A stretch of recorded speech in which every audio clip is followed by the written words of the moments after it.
for the innocent to be executed. Kapag ang isang walang kasalanan ay patayin. In this world, Sa ating sanlibutan, we know that there are lots of guilty people na marami ngayon ang gumagala ng mga kriminal na may kasalanan, who are never punished for their crimes. na hindi pinarurusahan sa kanilang krimeng ginawa. And there are lots of innocent people At marami naman ang mga walang kasalanan who are punished for na sila something naman they ang didn't do. pinarusahan ng mga kasalanan hindi naman nila ginawa. One of the biggest arguments that someone can make Ang sinabi, ang pinakamalaking argumento na bibigay ng isang tao against capital punishment tungkol sa kapital na pagpaparusa, is that sometimes an innocent person might be executed. na minsan, ang isang inosenteng tao ay maaaring maparusahan. If only justice was always perfect, Kung ang hustisya lamang ay laging sakdal, but it isn't. pero hindi.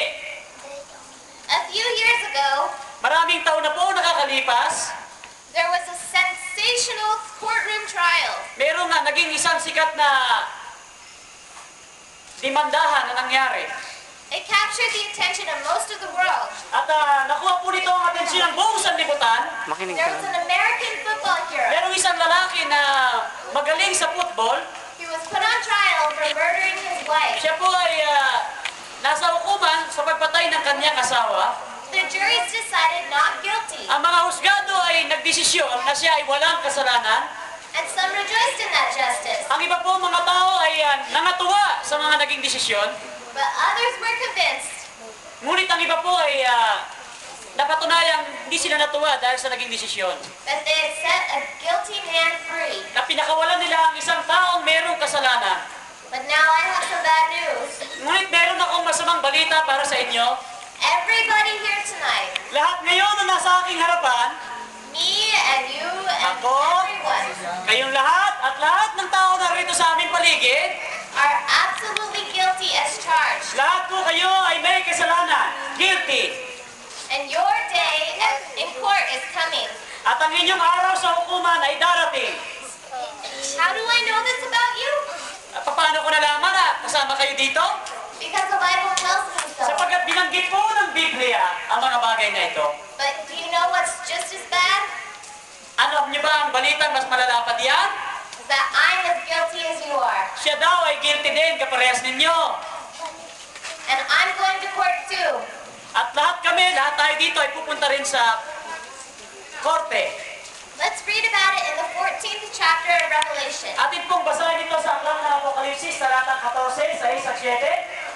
Then I saw an angel flying in the midst of heaven, At nakita ko ang ibang anghel na lumilipad sa gitna ng langit, having the everlasting gospel, na may kabuting balita to preach to those who dwell on the earth, upang ibalita sa mga nananahang sa lupa to every tribe, at sa tongue, bawat bansa nation, and people, at angkan at wika at bayan. saying with a loud voice, At sinasabi ko ng malakas na tinig, Fear God and give glory to Him, matakot kayo sa Diyos at magbigay kaluwalhatian sa Kanya, for the hour of His judgment has come. sapagkat dumating ang panahon ng Kanyang paghatol. The Bible says that this message Sinasabi po ng Biblia na ang mensaheng ito is for every nation, ay para sa bawat bansa, every tribe, bawat wika, language group, and people. at bawat tribo at bawat tao sa buong sanlibutan. And the hour of judgment has At ang come. panahon ng paghatol ay dumating na. This is no earthly court. Hindi po ito makalupang hukuman. This is no trial of the Hindi century. po ito husgahan ng isang siglong nakalipas. Where heaven's court sits, Ito po ay hindi rin trial ng ages. this is the trial of the ages. Ito po ay hukuman sa pangbuong kapanahunan.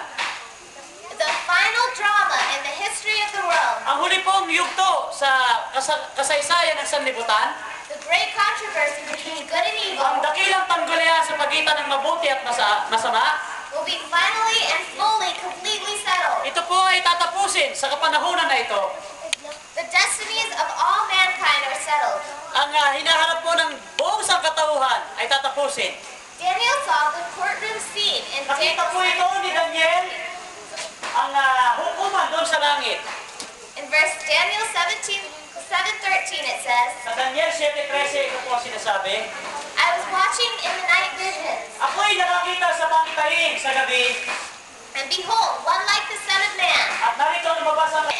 Days. At siya'y naparoon sa matanda sa mga araw, And they brought him near before him. at inilipat niya siya sa harap niya. Can you imagine this scene? Ay, imagine niyo ba ang eksena na ito, mga kaibigan?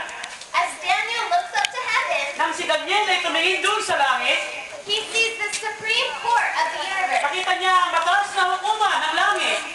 10,000 times 10,000 beings. Libo-libo at laksa-laksang anghel, Both cherubim and seraphim. mga serapim ay nasa paligid po ng luklukan ng Diyos.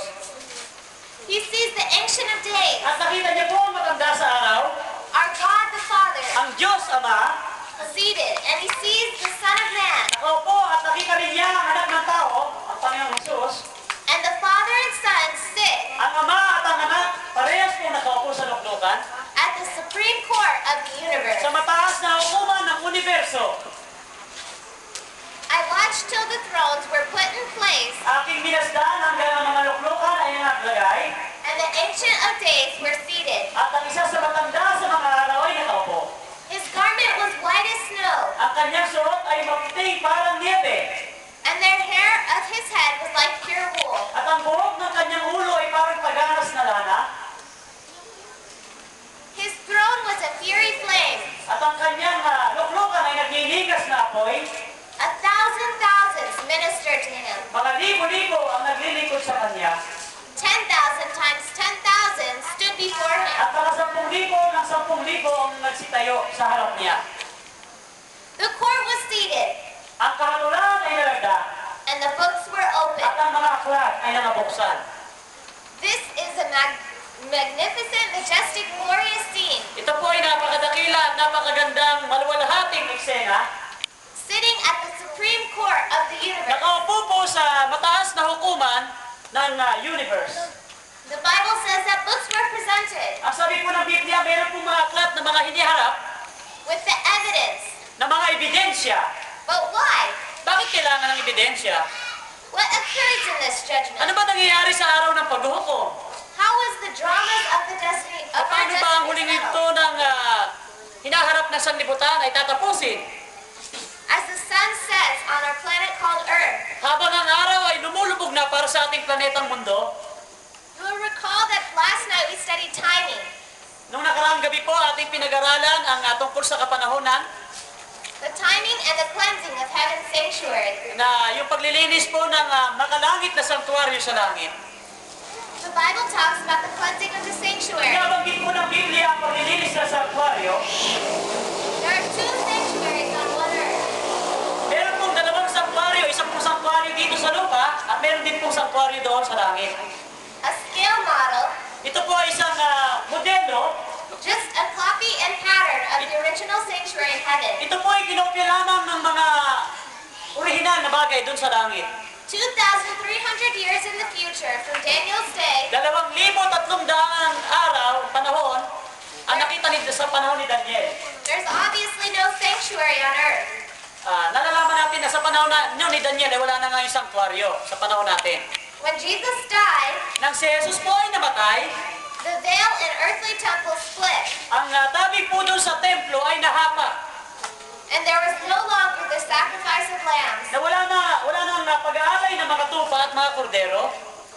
Everything in the earthly temple Lahat po doon sa makalupang templo represented the ministry in heaven. ay kinakatawanan po ng ministeryo ni Jesus doon sa langit.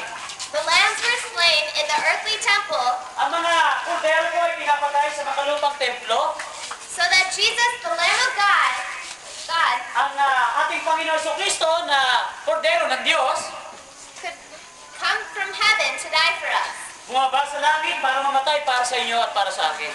After the death of the Lamb Kapag namatay na po yung kordero, mga kaibigan, in the earthly yung sanctuary, sa makalupang sanktuaryo, the priest took the blood into the sanctuary. ang ginagawa po ng mataas na saserdote o pari ay dinadala ang dugo sa loob ng sanktuaryo. After Christ's death, Nang mamatay po ang ating Panginoong Jesus, he, the Lamb of God, siya ang kordero ng Diyos, ascended into the heavenly umakyat sanctuary. po sa langit at pumasok sa sanktuaryo doon sa langit. At the end of the Jewish religious cycle Sa katapusan po ng Hudyong kalendaryo sa sanktuaryo, of the early sanctuary, ng makamundong makasalupang sanktuaryo, the Day of Atonement